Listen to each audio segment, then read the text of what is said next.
जरा सोचिए, बर्फ के विशाल मैदान, जहां तक नजर जाए वहां तक सफेद चादर फैली हो। चमचमाती बर्फ और सूरज की किरणों को वापस आसमान की ओर मोड़ती हैं, मानो ये धरती का आईना हो।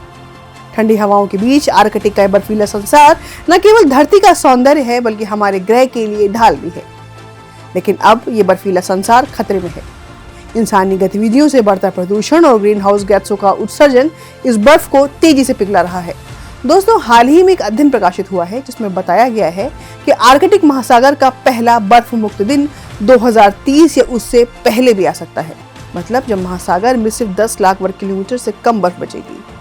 और ये अध्ययन नेचर कम्युनिकेशंस नामक जर्नल में प्रकाशित हुआ है और इसे स्वीडन के यूनिवर्सिटी ऑफ गोथेनबर्ग की सेलिन होजे और अमेरिका की यूनिवर्सिटी ऑफ कोलोराडो की अलेक्जेंड्रा जॉन ने मिलकर किया है।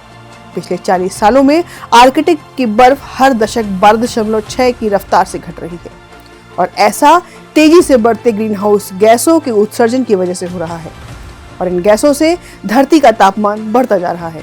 अध्ययन में 11 अलग अलग क्लाइमेट मॉडल्स का इस्तेमाल किया गया है और 366 सिमुलेशंस चलाई गई हैं।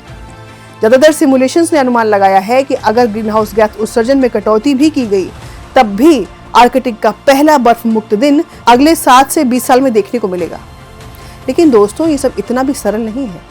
पहले बर्फ मुक्त दिन के लिए कुछ खास परिस्थितियां चाहिए, जैसे बेहद गर्म पतझड़, सर्दी और बसंत तेज आंधी तूफान जो बर्फ को तोड़कर तेजी से पिघलने में मदद कर सकता है। और अगर ये सभी स्थितियां साथ में बनी रहती हैं, तो 2027 तक भी पहला बर्फ मुक्त दिन देखने को मिल सकता है। और अभी सवाल उठता है कि अगर आर्कटिक महासागर बर्फ मुक्त हो गया तो क्या होगा। चलिए समझते हैं।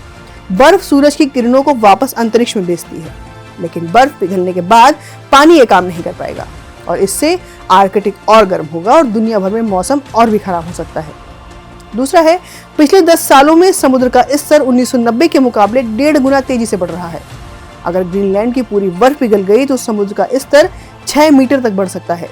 बर्फ के बिना आर्कटिक के जानवर जैसे ध्रुवीय भालू, वॉलरस और रेनडियर के लिए जीना मुश्किल हो जाएगा। कुछ जानवर पहले ही जमीन पर रहने को मजबूर हो चुके हैं। ब्रिटिश अंटार्कटिक सर्वे के वैज्ञानिक एला गिलबर्ट के अनुसार जलवायु परिवर्तन पोलर क्षेत्रों में सबसे तेज हो रहा है और ये न सिर्फ वहाँ की प्रकृति को बल्कि इंसानों की आजीविका को भी खतरे में डाल रहा है। तो दोस्तों, ये स्थिति कितनी खतरनाक हो सकती है ये अब आप समझ ही गए होंगे और ये वक्त है हम सब अपनी जिम्मेदारी समझें और ग्रीन हाउस गैस उत्सर्जन को कम करने की दिशा में काम करें। तो अगर आपको ये वीडियो अच्छा लगा हो तो इसे लाइक करें, शेयर करें और चैनल को सब्सक्राइब करना ना भूलें। मिलते हैं अगले एपिसोड में एक और रोचक और जानकारी भरी कहानी के साथ। तब तक के लिए अपना ध्यान रखें और पर्यावरण का ख्याल रखें। धन्यवाद।